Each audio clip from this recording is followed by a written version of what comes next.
ওরে গৌর হরি ওরে নিতাই, এ তো অনেক কথা বাবা। তোরা কি এই বৈষ্ণবের কথা শুনবি?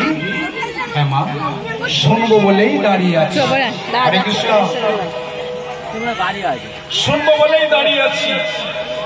তুমি একবার বলো না, এই সমাধি কেন বৈষ্ণবের সমাধি কেন ইমলি গাছের তেঁতুল গাছের গোড়ায় হলো? যেই বলেছে মা বলছে আজকে বড় সুযোগ। আর এই গভীর বনে মায়ের বড় ইচ্ছা গৌর আর নিতাইকে কোলে নিয়ে মনের আশা পূর্ণ করুন। তাই এরা যখন বলছে মা এই সমাধিকার, তখন মা বলছে ওরে এ তো অনেক কথা বাবা, তোরা যদি শুনবি আমার কোলে এসে বস। আমায় মা বলে ডেকেছিস, আমার কোলে বস, আমায় মা বলে ডাকবি। আর যতক্ষণ মা বলে ডাকবি ততক্ষণ আমি তোদের এই বৈষ্ণবের কথা বলতে থাকবো। কিরে বাবা তোরা মন দিয়ে শুনবি তো? বলে হ্যাঁ। কি মা আপনারা মন দিয়ে শুনবেন তো? হ্যাঁ শুনবেন তো? আচ্ছা, তাই তাই আমার বৃদ্ধা জননী গৌরীতাইকে বলছে তোরা মন দিয়ে শুনবি তো? বলে হ্যাঁ।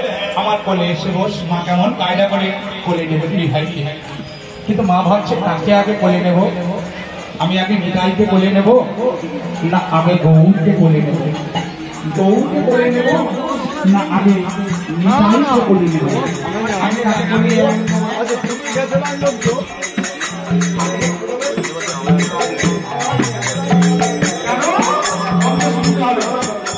নিতাই হলে আশ্রয় তত্ত্ব, আর বিষয় তত্ত্ব আমার গৌর। আগে আশ্রয় তারপরে বিষয়। আশ্রয় নেই বলে নারী কৃষ্ণ নাহি বলে, আর জীব মরে অকার। আশ্রয় না হলে গোবিন্দ সেবা করা যায় না, আশ্রয় না হলে বিষয়ে যাওয়া যায় না। আশ্রয় মানে দীক্ষা গ্রহণ। আপনার দীক্ষা গ্রহণ হয়েছে? আমার মুখ ভূত করিনি না, ভূত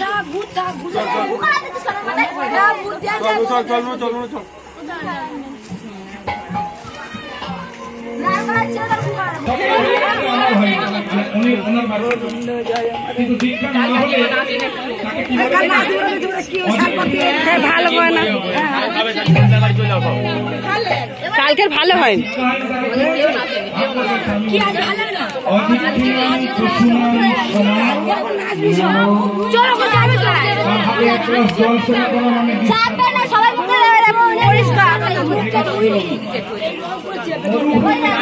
ধুইলে ফের দেবে চ,